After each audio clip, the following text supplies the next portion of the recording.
Warahmatullahi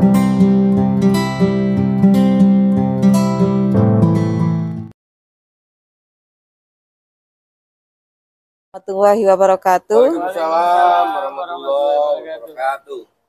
Pegiat Desa bertemu dengan channel Suara Desa P3MD Jombang. Pertemuan kali ini kita akan berikan materi Desa Berdaya bersama narasumber. Yang pertama, Bapak Erwin Pribadi, SH selaku Kepala Desa Kepatian. Siap. Dan yang kedua, Bapak Kiftirul Aziz sebagai TAPM Kabupaten Jombang.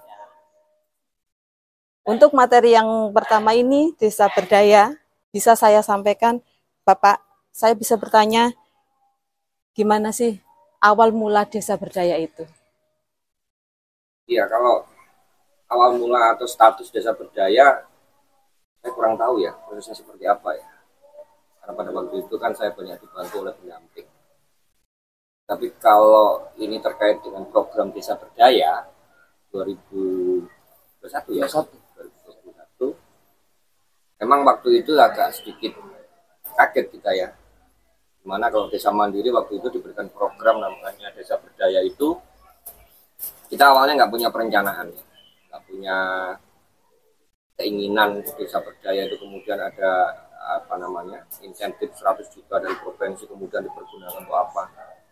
Kita waktu itu nggak punya perencanaan yang baik. Tapi karena apa Mbak Yuna ya, itu merupakan program wajib dan harus kita realisasikan, maka kita bekerja agak sedikit ekstra cepat ya. Artinya ekstra cepat itu menentukan ikon desa yang kita dorong itu sebetulnya apa. Dan saya banyak dibantu oleh Mas Ajis ini untuk mengeksplor Desa Kepatian. Karena Desa Kepatian ini berbeda Mbak Yuna, karena kita itu di kota ya. Di kota beda dengan teman-teman yang ada di desa, tentu potensi desanya lebih banyak yang bisa dieksplor. Itu ceritanya seperti itulah kalau Desa Berdaya di Kepatian itu seperti itu.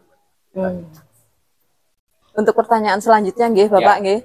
Inovasi program apa yang muncul di Desa Kepatian? Ya, seperti tadi yang saya sebutkan awal ya, Mbak Yuna. Desa Kepatian sempat agak kesulitan untuk menentukan produk atau branding unggulan waktu itu. Ada 3 waktu itu kita diskusikan dengan pendamping, dengan rekan-rekan perangkat desa, juga tokoh masyarakat. Tim inovasi desa waktu itu ya. Kita dari 3 tadi itu coba kita mencari yang sangat potensi dan itu bisa menjadi program berkelanjutan. Waktu itu kita ada unggulan makanan waktu itu ya, ada produk piang. Piang, kemudian di wilayah desa juga ada keripik pisang dan sebagainya. Kemudian yang terakhir itu yang sudah berjalan sejak tahun 2010 di Kepatian itu adalah bank sampah karya ibu namanya waktu itu. Waktu itu bank sampah karya ibu itu independen. Desa waktu itu belum ada dana desa, belum ada ADD, jadi mereka itu mandiri waktu itu ya.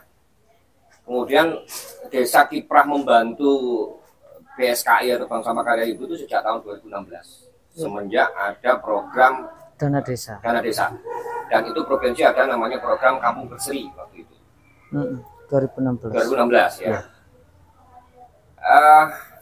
Terakhir, karena kami melihat itu potensinya bagus, karena itu juga berdampak pada lingkungan, pada kebersihan, dan sejak tahun 2018 sudah saya canangkan 3R ya. Jadi saya ingin Desa Kepatian itu benar-benar bisa menerapkan 3R. Recycle, reuse, reduce ya.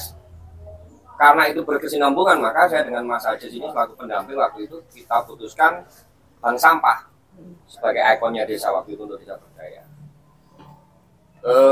Perencanaan kita buat, alhamdulillah nggak ada kendala, dan itu juga disetujui oleh provinsi. Ya udah, akhirnya kita develop, kita kembangkan sampai dengan turunnya anggaran, kemudian kita eksekusi, kita laksanakan. Dan alhamdulillah sampai sekarang berjalan maksimal, ya berjalan maksimal sampai hari ini. Setiap kali mereka melakukan kegiatan itu, kalau saya bicara value, nilai ya, penimbangan. Satu kali penimbangan itu tidak kurang antara 3-4 juta yang kita peroleh. Hebat ya. Ya, tapi saya melihatnya bukan pada nilai ya. Saya melihatnya pada partisipasi masyarakat juga terkait dengan masalah kebersihan lingkungan. Edukasinya ya. Ya, jadi isi digawe loro gawe ya, mudah-mudahan gak gawe-gawe masyarakat ya. Tapi yang jelas itu dampaknya efeknya buat masyarakat luar biasa. Itu Mbak. Mas Ajis, Bapak Ajis. Ya, Ajis. Ya, karena keseringan kita berteman di kecamatan manggilnya Mas. Sekarang berubah jadi Pak Ajis. Oh, Pak Ajis ya. Jangan cepet tuan nanti. Cepet tuan nanti kalau dipanggil. Naik pangkat. Mestinya kalau seperti ini itu kan ada partner ya Pak ya.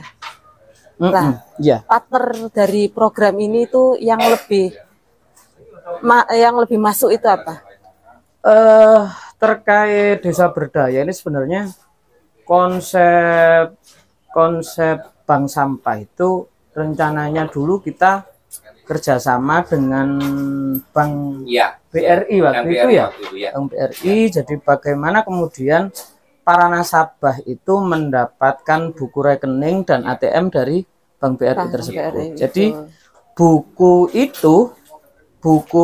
timbang itu sekaligus menjadi buku rekening bagi masyarakat. Sebenarnya waktu itu konsepnya seperti itu. Cuman setelah saya pindah dari Kecamatan Jombang pasca tahun 2021 ini, saya sudah lama tidak berkunjung ke Desa Kepatihan dan tidak melihat apa progresnya seperti apa. Apakah masih berjalan seperti yang kita rencanakan dulu atau tidak, itu saya belum tahu. Mungkin Pak Erwin nanti bisa menjelaskan terkait itu. Tapi paling tidak waktu itu kita kerjasama antara desa, kemudian dengan bank sampah kasih karya ibu, kemudian pihak ketiganya adalah pihak bank. Nah, rencananya kalau itu sudah masuk ke rekening bank, kemudian itu bisa dialokasikan untuk entah itu pembayaran listrik atau pembayaran sekolah atau pembayaran apapun, itu bisa ditransaksikan. Rencana awalnya dulu seperti itu. Mungkin bisa menambahi Pak Ades? Ya, yang disampaikan Mas Ades tadi betul ya. Itu schedule kita awal memang seperti itu. Kita waktu itu mencoba menjalin kerjasama dengan pihak perbankan ya. Tapi karena satu dan lain hal, waktu itu Bank BRI tidak bisa sesuai harapan kita.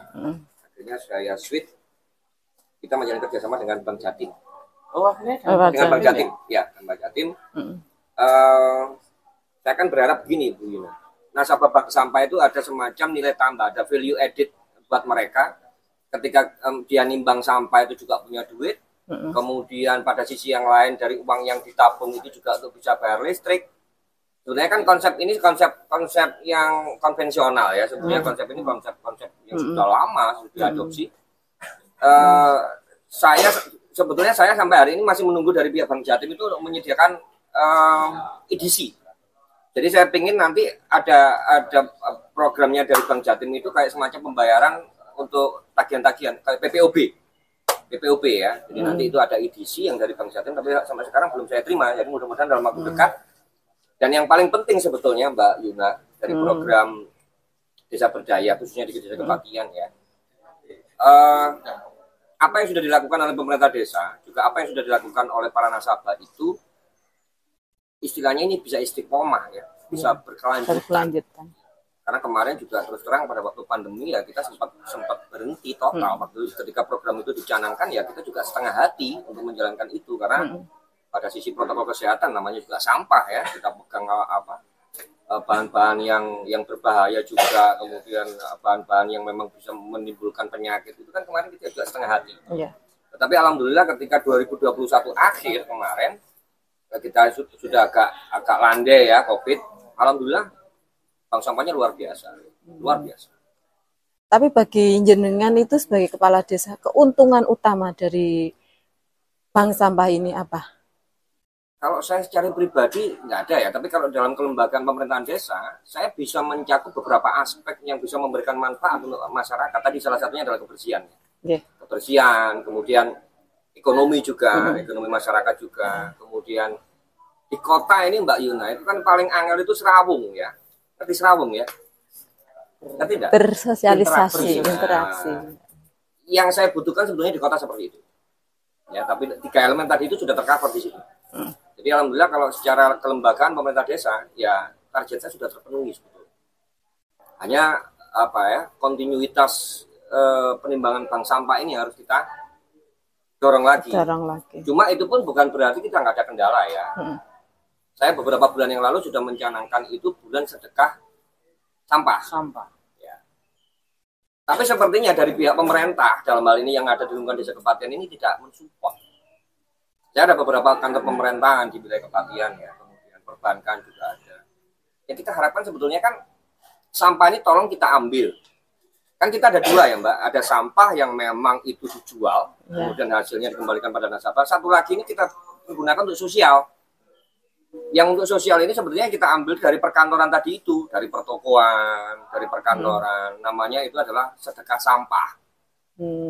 Ya, itu coba sudah kita jalankan program itu, tapi feedbacknya nggak ada ini. Perkantoran ini nggak ada feedbacknya. Dan ini sudah pernah kami sampaikan pada Bupati, Pak Wakil Bupati. Ya pokoknya kita sudah pernah mau menjalin kerjasama itu. Namanya juga sampah ya, sedekah sampah sebetulnya ya nggak ada beratnya harusnya. Boleh kantor dinas mau didol dewe yuk. Kalau perihal yang organik gimana Pak? Apa ada penanganan khusus lagi? Iya, kalau yang sifatnya organik sebetulnya kan kita punya composting juga di tiap-tiap lingkungan ya. Kita punya itu. Saya juga punya toga di situ ya. KRPL juga ada di lingkungan yang kebetulan kita jadikan basic kampung bank sampah lokusnya di situ. Kita punya kok. Jadi sebetulnya sampah-sampah itu juga kita kelola. Yang anorganik juga kita kelola. Sama. Nah, Pak Erwin sebagai kepala desa juga punya tantangan. Nek menurut Pak Ajis gimana tantangan dari adanya program bank sampah ini? Iya, kalau dulu sempat kita ngobrol sama Pak Erwin itu rencananya mau dibuatkan perdes. Jadi bagaimana kita bisa mendorong itu harus ada aturan. Artinya kalau menurut saya pemerintah desa Kepatihan harusnya secepatnya untuk membuat perdes terkait sampah dan itu disosialisasikan ke instansi-instansi atau pertokoan yang ada di sekitaran desa Kepatihan. Karena kalau dihitung sebenarnya banyak di pertigaan ke arah selatan dan di pertigaan ke arah timur itu sudah lumayan banyak. Kalau andai kata sedekah sampah ini bisa jalan secara optimal, lumayan itu. Ya, artinya mungkin bisa dikatakan sebagai dansos ya, dana sosial yang nanti bisa dialokasikan untuk kebutuhan apa saja yang berhubungan dengan sosial itu. Jadi saya pikir kalau saya boleh berpesan kepada Pak Erwin selaku kepala desa, mungkin dulu pernah kita ngobrol tentang itu. Jadi tindak lanjut dari program desa berdaya di mana Kepatihan itu ikon yang dimunculkan adalah bank sampah, maka sudah selayaknya desa Kepatihan ini punya perdes khusus terkait sampah itu, biar semua masyarakat itu tahu dan ada aturan mainnya ketika kita harus memberikan punishment atau apapun namanya. Itu yang jadi tantangan. Yang jadi tantangan. Saya diingatkan itu. Iya, saya sebetulnya lupa ya karena kemarin situasi pandemi dan sebagainya. Saya memang sudah janji dengan Mas Aceh, saya coba mau kerja komunikasi dengan BPD waktu itu ya. Kita coba mau susun draftnya perdes tentang bank sampah. Memang itu seperti itu. Jadi ya mudah-mudahan habis ini lah. Ya habis ini. Pertanyaan lebih lanjut nih Pak G. Perihal tadi desa berdaya yang bank sampah itu, tindak lanjutnya itu gimana? Untuk bank sampah ya? Iya. Ya, kalau bank sampah itu kalau secara reguler sih sebetulnya sudah nggak ada masalah ya. Artinya secara kontinu mereka sudah melaksanakan kegiatannya itu tanpa kami perintah karena mereka sudah punya kewajiban dan organisasinya itu juga sangat settle ya, sudah cukup bagus ya Bank Sampah Karya Ibu. Cuma nonsen kalau kami nggak punya kendala ya, kami juga punya kendala. Kami di Kepatihan itu tidak punya yang namanya TPS 3R. Ya itu persoalannya di situ. Sebetulnya kalau kami didorong dengan TPS 3R ini, insya Allah kekuatannya dahsyat. Bank Sampah Karya Ibu tadi ya. Bukan desa nggak bisa menyediakan Mbak ya. Kalau kita anggaran untuk membangun TPS 3R itu cukup mampu kita. Cuma persoalan kita di kota ini adalah lahan. Kembali lagi. Kembali pada lahan. Kita nggak punya lahan. Nah, kalau ini kita kerjasamakan dengan desa yang lain sebetulnya juga bisa. Tapi apakah mau desa lain itu hanya kita jadikan TPS 3R yang tadi, tempat sampahnya tadi itu. Itu kendalanya di situ, Mbak, sebetulnya. Juga saya berharap juga peran serta aktif lembaga-lembaga yang ada di desa, baik itu pemerintah, swasta, pertokohan. Saya minta itu, saya berharap sebelum nanti yang informasinya Pak Aziz tadi mengingatkan pada saya untuk membuat perdes, sebelum kita keras pada mereka ya, saya harapkan ada kesadaran dulu dari mereka. Ya, munculkan kesadaran dulu gitu ya. Betul itu. Kepatian ini luasannya berapa? Luasan desanya itu kira-kira berapa, Pak? Ya, kalau geografis Kepatian itu, karena kan Kepatian ini kan unik ya. Saya punya wilayah itu namanya enclave. Ya, enclave itu saya punya wilayah yang berdiri di desa yang lain. Di tengah. Gimana ceritanya itu? Itu ya. Istilah bahasa Belandanya enclave ya. Tapi kalau jenengan pingin gampang itu adalah kedutaan besar Amerika, Prancis yang di Jakarta itu. Bahasa Mandura. Nah, itu kan dia punya kewenangan di sini, ya. Dari negara di dalam negara. Nah, saya juga punya sebetulnya, Mbak. Tadi yang ditanyakan Pak Aziz, berapa sih luasnya? Karena saya punya wilayah juga yang agak jauh, jaraknya hampir 2 km dari Kepatian. Ya, jadi melewati 3 desa itu ada wilayah Kepatian lagi. Bagaimana? STMDB, kemudian PSBR, SMA 2, kantornya DPMPD, Diknas, itu sebetulnya buminya Kepatian. Bumi Kepatian. Bumi Kepatian, ya. Terus sungai itu? Sungai itu kalau yang sebelah selatan itu Kepatian, yang utara Makam itu ikut Sengon. Jadi DPMPD itu buminya ikut Kepatian. Sebetulnya. Nah, harusnya DPMPD juga menyediakan sampah tadi itu juga untuk kegiatan sedekah sampah. Itu. Kenal sama kepala DPMPD? Kenal ya? Salam ya? Kenal lah. Alaihissalam. Itu Mbak. Kalau luas kita nggak terlalu besar, tapi potensinya sangat bagus. Kalau Kepatian ini kan menarik ya, karena desa di tengah kota. Desa di tengah kota itu sumber daya alam memang mungkin tidak ada. Tidak ada. Tapi kalau kita boleh ngomong itu ada bentang sosial di situ yang harus dimanfaatkan. Artinya bagaimana masyarakat itu ikut memberikan sumbangsih kepada desa terkait program desa berdaya ini. Gak duwe, tidak punya bentang alam, tidak punya bentang, hanya bentang sosial itu yang kemungkinan besar bisa dimanfaatkan hanya bentang sosial itu. Nah, tadi saya potong ya, Mas Aziz, Mbak Yuna. Saya juga minta dukungan dan doa restu penontonnya Suara Desa ya. Ya, Suara Desa. Channel Suara Desa di Kabupaten Jombang ya.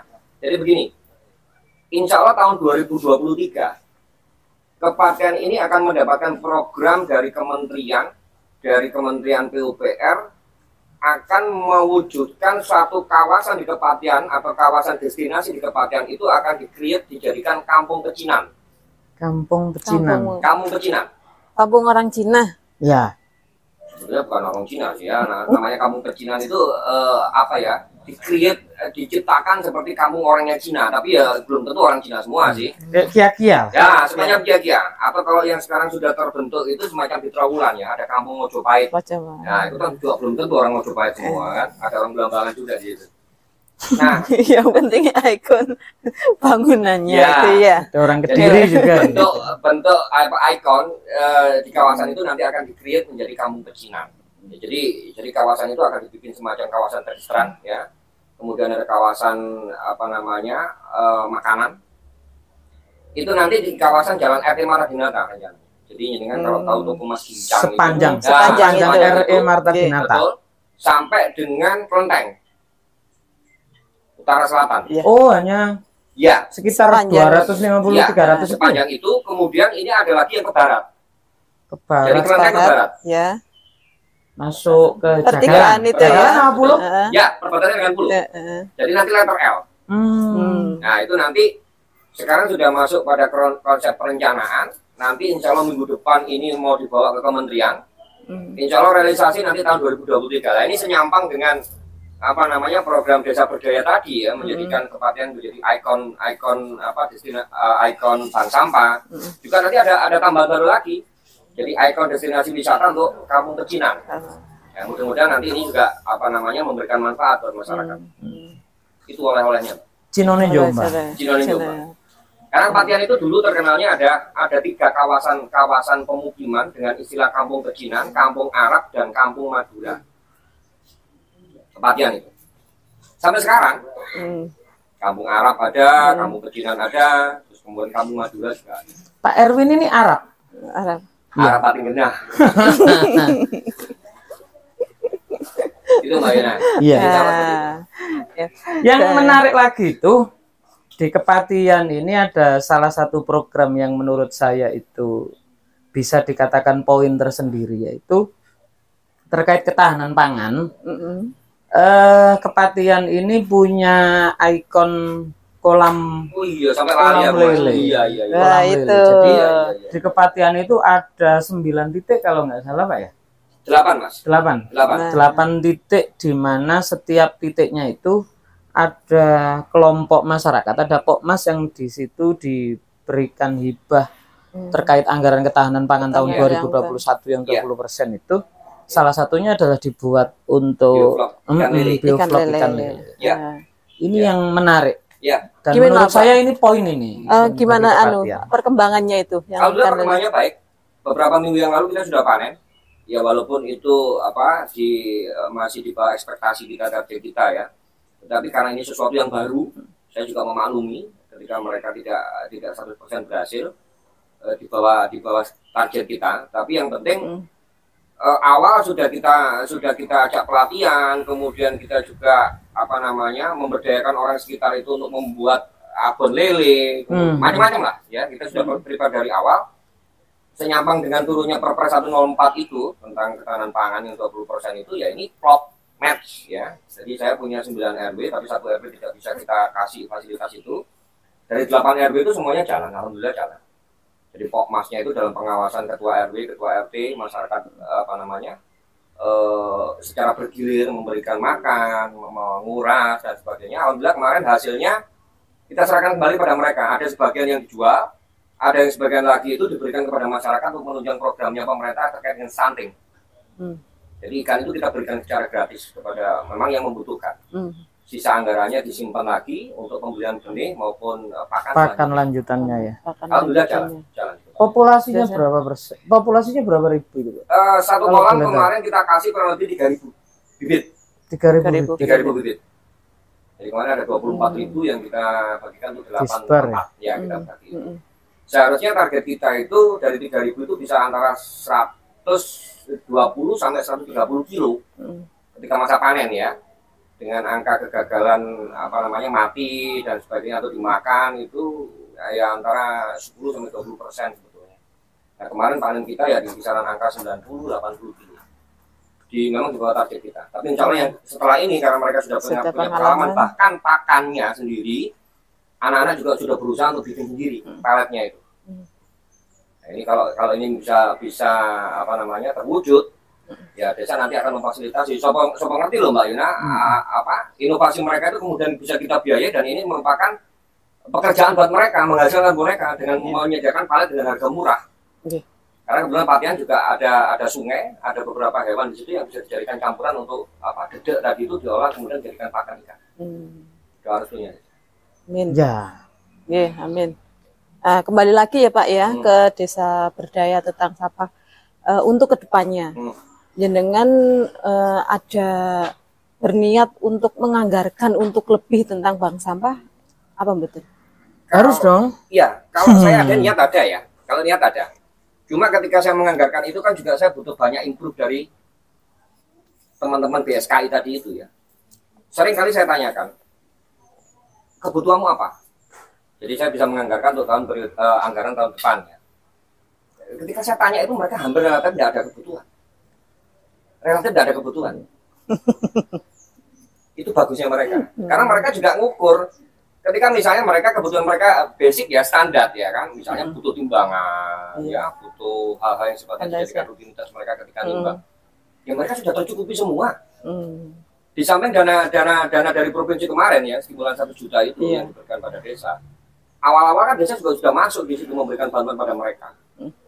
Jadi ya wis apa Mbak Yuna ya, tinggal mereka ini istiqomah mempertahankan jumlah nasabah jangan sampai berkurang. Iya. Hanya itu saja sebetulnya. Ya. Tapi kalau desa dibutuhkan untuk membantu mereka ya kami sangat siap. Sebelum penutup Pak Ajis ada mungkin masukan lagi? Kalau masukan sih yang sudah kita sampaikan dulu, karena kita dulu kan ngobrol banyak terkait desa berdaya itu, dan gambarannya juga luas waktu itu.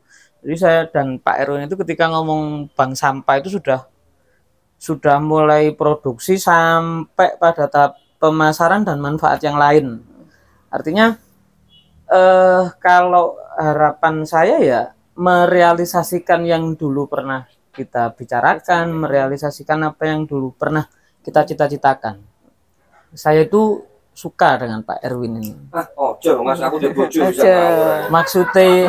Maksudnya Pak Erwin ini adalah salah satu kepala desa yang out of the box. Ya, dimana kepala desa yang lain itu mencari amannya dan wis sing penting koyok ngene ae gak apa-apa ya kita tak lakoni, tapi dengan Pak Erwin ini beda. Makanya saya itu tertarik terkait bank sampah ini. Ketika dulu kita ngobrol banyak terkait kerjasama dengan pihak bank dan gambaran ke depannya wis masuk akal semuanya lah. Dengan yang saya sampaikan tadi, ketika desa Kepatihan ini tidak punya bentang alam, salah satu-satunya yang bisa dimanfaatkan ya hanya bentang sosial itu. Dan itu yang pernah kita cita-citakan dulu. Saya dulu pernah bercita-cita dengan Pak Erwin terkait itu. Cita-citanya ternyata sama ya? Iya, dan saya support waktu itu, sangat-sangat support. Jadi harapan saya itu Kepatihan bisa jadi salah satu ikon dan salah satu contoh desa percontohan di Kabupaten Jombang, entah itu terkait ketahanan pangannya, entah itu terkait bank sampahnya, entah itu terkait macam-macamnya lah. Karena Pak Erwin ini berlebihnya itu dedene gak sepiro akeh tapi rotong. Maksudnya bisa memanfaatkan untuk semua lini yang dibutuhkan oleh masyarakat. Itu yang saya suka dari beliau itu. Jadi Pak Erwin ini out of the box kalau menurut saya. Kalau berbicara terkait harapan saya, kita pernah bercita-cita, dan yang baik maksudnya. Iya, kita pernah bercita-cita untuk membuat Kepatihan ini menjadi beda. Ya, itu harapan saya. Ayo diwujudkan itu. Ada perdes, ada macam-macam yang ngurus terkait sampah itu masuk. Nah, ini yang terakhir ya, Pak ya. Untuk statement penutup ini, jenengan bisa mengungkapkan apa? Ya, terima kasih Mbak Yuna, juga rekan-rekan Suara Desa ya yang melihat channel ini. Jadi pertama yang bisa saya sampaikan, saya respect kepada rekan-rekan pendamping dana desa, pendamping lokal desa maupun TA, khususnya di Kabupaten Jombang ya. Berkali-kali kita bersinergi dengan para pendamping dana desa itu, yang saya suka dari mereka dibandingkan dengan kabupaten lain, mohon maaf. Pendamping dana desa selalu mengatakan, seringkali tidak pernah mengatakan tidak bisa Pak. Mas, kita mau coba mengeksplor ini. Selalu dikatakan tidak bisa. Bisa Pak, tapi nanti dulu. Bisa Pak, tapi coba kita carikan cantolannya. Ini harapan saya ke depan. Ini dipertahankan. Ya, Mbak. Jadi desa itu problemnya tidak sama. Ya, harapan saya dengan rekan-rekan Suara Desa yang lain juga. Situasi kita tidak sama. Tetapi ketika pendamping dana desa itu bisa memberikan pencerahan kepada teman-teman kepala desa dengan dengan cara yang sama ya. Dengan mengatakan jangan mengatakan tidak bisa ya. Harapan kita ini desa bisa mengeksplor lagi kepinginan masyarakat di desa kita itu beda-beda sebetulnya. Jadi harapan saya selaku kepala desa khususnya di wilayah desa Kepatihan ini, seringkali kita diberikan semacam frame, ide-ide kemudian masukan kita itu diformulasikan dalam musyawarah desa. Tapi kalau musyawarah desa tadi itu kita cetuskan tapi tidak ada nomenklaturnya dalam APBD, tidak ada kode rekening juga percuma. Jadi harapan saya tentu dengan hadirnya Suara Desa ini, mudah-mudahan pihak pemerintah dalam hal ini lebih dekat lagi dengan kita, lebih apa ya, mau mendengarkan suara kita, karena persoalan-persoalan di desa itu tentu tidak sama. Dan juga paling utama sebetulnya kalau dari Desa Kepatihan ini, pasca pandemi ini berikan kami ruang sebetulnya ya, berikan kami ruang untuk berinovasi, berikan kami ruang untuk mengeksplor potensi yang tadi disampaikan Mas Ajis adalah tentang sosial yang kita angkat. Jangan kemudian dibatasi dengan hal-hal yang sifatnya ini tidak penting ya. Sekali lagi tadi saya ingin itu ada kebebasan pada kita selama tidak bertentangan dengan aturan. Dan harapan saya yang terakhir, khususnya di channel ini ya, Suara Desa ya, ini istiqomah berkelanjutan. Amin. Ya, tidak hanya beberapa segmen kemudian ke depan selesai. Harapan saya channel ini kedepannya bisa lebih memberikan edukasi kepada masyarakat, khususnya kepada pemerintahan desa. Dan tadi yang sudah disampaikan Mas Ajis, bagaimana dengan 3% pengelolaannya seperti apa, kemudian Perpres 104 penggunaannya seperti apa tadi sudah disampaikan. Mudah-mudahan itu merupakan suatu pencerahan. Dan satu, mohon maaf rekan-rekan kepala desa, Perpres 104 memang berlaku untuk tahun anggaran tahun 2022. Tetapi jangan lupa, Permendes 8 tahun 2022 itu esensinya sama dengan Perpres 104. Ini mohon maaf saya tidak menggurui ya. Cuma tidak dibatasi. Ya, hanya tidak dibatasi, sekarang tidak ada angka pembatasan minimum dan maksimal. Ini saya menyampaikan ini juga terkait dengan keresahan teman-teman kepala desa. Apakah Permendes 8 ini memberikan ruang kepada kita untuk lebih bebas lagi menentukan batas anggaran? Seperti itu Mas Ajis ya? Ya. Kalau yang sekarang kan sudah bisa. Jadi ini buat teman-teman kepala desa yang lain, jangan takut lagi kita terkunci di Perpres 104, 40% BLT, 20% tekanan pangan, kemudian 8% PPKM. Yang penting itu tetap ada, tapi besarannya mungkin tergantung kewenangan desa ya. Saya kira itu Mbak Yuna, harapan saya ke depan. Oke, terima kasih atas materi yang telah diberikan oleh Bapak Kepala Desa, Bapak Erwin Pribadi Esa dan Bapak Iftirul Aziz selaku TA PMG. Terima kasih mau bergabung dengan channel Suara Desa. Untuk pemirsa channel Suara Desa, saya sebagai host dari acara ini mengucapkan semoga acara ini dapat bermanfaat, Amin. Memberikan suatu edukasi buat kita ke depannya untuk menjadi lebih baik, Amin. Lebih menjadi desa yang lebih maju, bersemangat, dan mendapatkan desa yang hebat. Amin. Suara Desa, Desa. Desa.